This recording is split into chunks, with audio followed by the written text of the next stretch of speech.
Nous avons organisé cet atelier de formation des formateurs, c'est-à-dire les professeurs de l'ENSAE et des universités partenaires, pour renforcer un peu les capacités des enseignants qui sont appelés à dupliquer la formation au niveau des apprenants.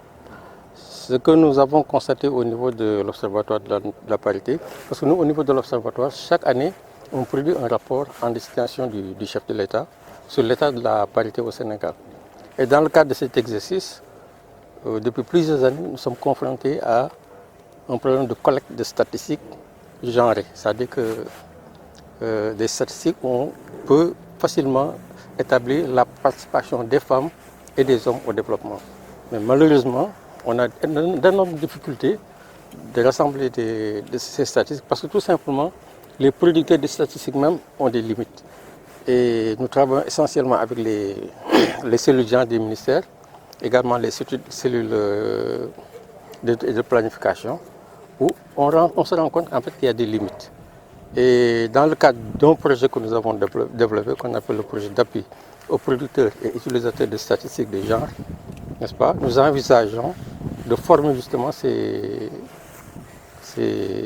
relais que sont les cellules genre et les cellules de planification pour la production de bonnes statistiques.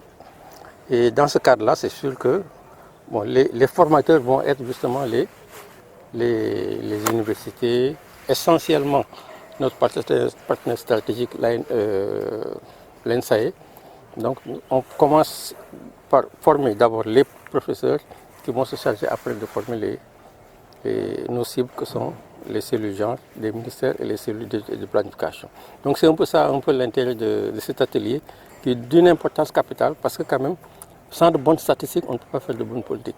Et je pense que à l'issue de cet atelier, on aura vraiment Ils ont déjà des capacités, mais on veut tout simplement les renforcer davantage, n'est-ce pas, pour qu'ils puissent bien mener les formations qu'ils vont faire dans le futur.